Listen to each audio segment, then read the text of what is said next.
Assalamualaikum warahmatullahi wabarakatuh.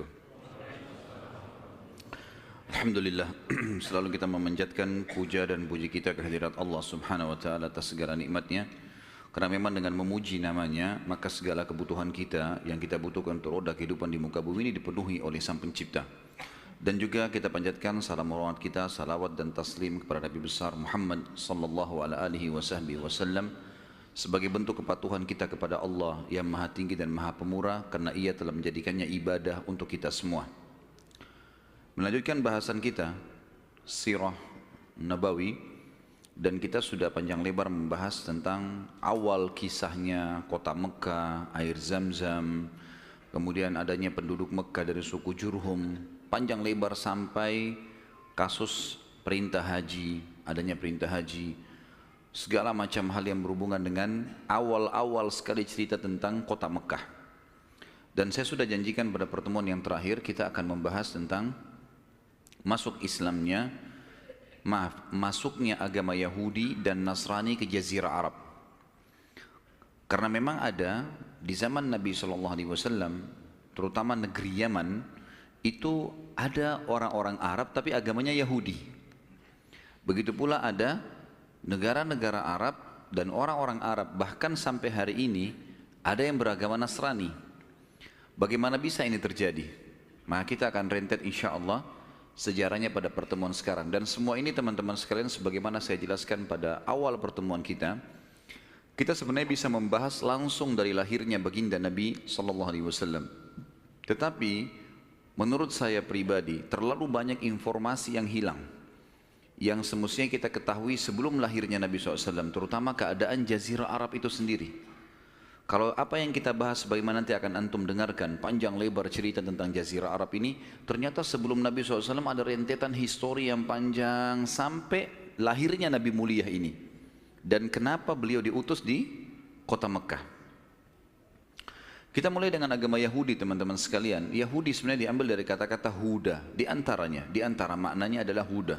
Dan ini diambil dari perkataan Bani Israel pada saat mereka menyembah patung yang dibuat oleh Samiri, di mana Nabi Musa alaihissalam pergi ke gunung Tursina untuk menerima wahyu Taurat selama 40 hari. Ternyata Samiri ini dia membuat rekayasa, dari dia digoda oleh syaitan, membuat patung sapi dari emas lalu disuruh Bani Israel sembah. Intinya mereka sembahlah, mayoritasnya ikut-ikutan sembah. Nabi Harun alaihissalam tidak punya daya seperti Musa alaihissalam yang tegas, sehingga akhirnya Samiri berhasil tanda kutip di sini mengalahkan suara dari Nabi Harun alaihissalam, sehingga banyak kaumnya tidak mau ikut Nabi Harun dan mereka berkata, kami tunggu Musa sampai kembali aja. Waktu Musa alaihissalam balik, Nabi Musa alaihissalam menghancurkan patung itu, lalu dengan tegas menghakimi Samiri dan mengusirnya dari Bani Israel, serta mengembalikan orang-orang Israel untuk menyembah Allah Subhanahu wa taala. Pada saat itu, orang-orang Bani Israel sempat mengatakan, dalam Al-Quran diceritakan, a'udzubillahi minasyaitonirrajim, inna hudna ilaik. Ya Allah, kami kembali taubat kepadamu. Jadi sebenarnya kata-kata Yahudi diambil dari kata-kata Huda yang berarti taubat atau kembali. Asal mula kalimatnya di situ. Kemudian menjadilah sebuah predikat yang memang Allah sendiri sebutkan istilah ini untuk mereka. Semua pengikut Musa sampai hari kiamat yang tidak mau lagi meyakini ada Nabi setelah Musa, namanya Yahudi. Nanti juga akan ada penjelasan tentang Nasrani. Kalau Nasrani diambil dari kata-kata Nasara. Nasara yansuru, ansarun, dan Nasara, yang berarti penolong. Diambil daripada perkataan Isa alaihissalam pada saat berkata kepada Bani Israel, a'udzubillahi minasyaitonirrajim, dalam Al-Quran diceritakan, man ansari ilallah. Siapa yang akan menjadi ansar, penolong-penolong di jalan Allah? Qala al-hawariyuna nahnu ansarullah. Maka hawariyun adalah istilah untuk sahabat-sahabatnya Nabi Isa. Sama kalau Nabi Muhammad SAW kita mengatakan sahabat Nabi Muhammad SAW ridwanullahi alaihim. Tapi ini kalau sahabat Nabi Isa dikatakan hawariyun. Hawariyun berkata, kami adalah ansarullah, kami adalah penolong-penolong agama Allah. keluarlah istilah Nasrani buat mereka. Gitu. Dari kalimat ini. Jadi memang makna-makna kalimat ini sebenarnya awalnya baik. Orang-orang Nasrani menganggap Yahudi kafir. Apa sebabnya? Karena Yahudi walaupun beriman kepada Allah, agama profetis, agama Samawiyah, dan yakin semua nabi sebelum Musa alaihissalam ada, Hud, Saleh, Shu'aib, ya, Lut, Ibrahim, Nuh, semuanya oleh orang-orang Yahudi diyakini. Yang mereka tidak yakini adalah nabi yang datang setelah Musa saja. Akhirnya datang Isa alaihissalam dari Bani Israel sendiri, mereka tidak mau akui, enggak. Bahkan yang berusaha untuk membunuh Isa alaihissalam dan mensalibnya adalah orang-orang Yahudi sendiri. Mereka menolak, gitu kan.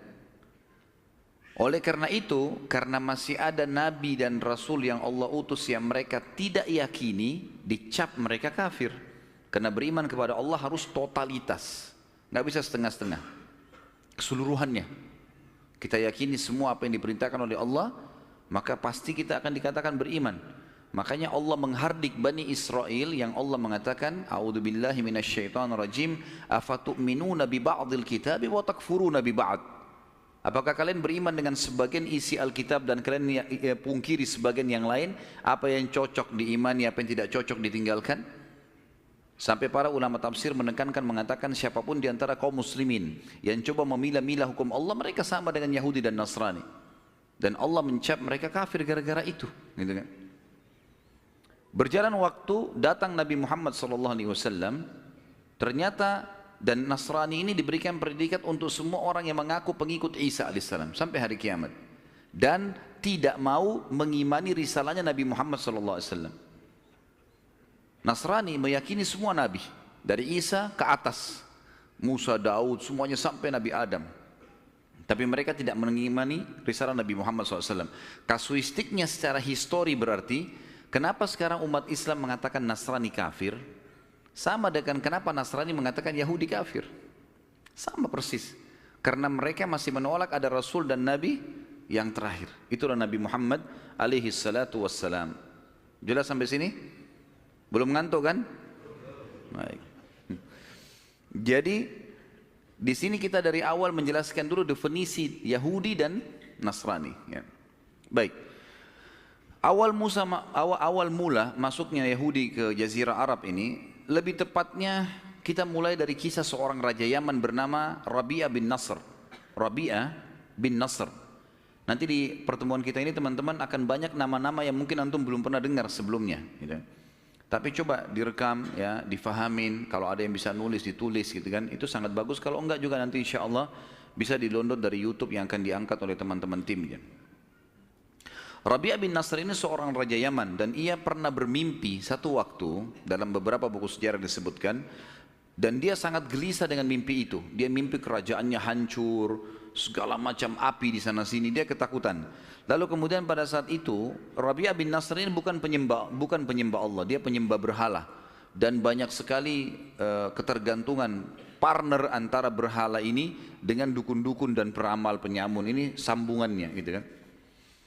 Maka dia bertanya kepada para dukun-dukunnya, kira-kira apa alasannya, apa takwilnya mimpi ini? Sebagian dukun-dukunnya mengatakan ini menandakan kerajaan Anda akan hancur sebentar lagi, gitu.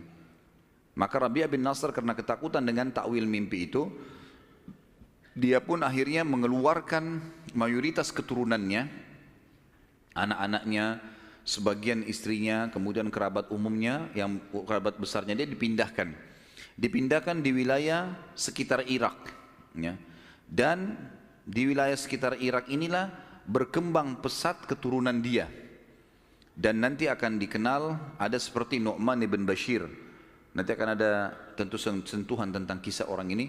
Nu'man bin Bashir ini salah satu keturunan Rabi'ah bin Nasr yang waktu dihijrahkan ke Irak, kemudian mereka berkembang di situ di wilayah padang pasir yang luas sehingga menjadi komunitas kerajaan yang besar juga di Irak. Tapi ini keturunan Rabi'ah bin Nasr.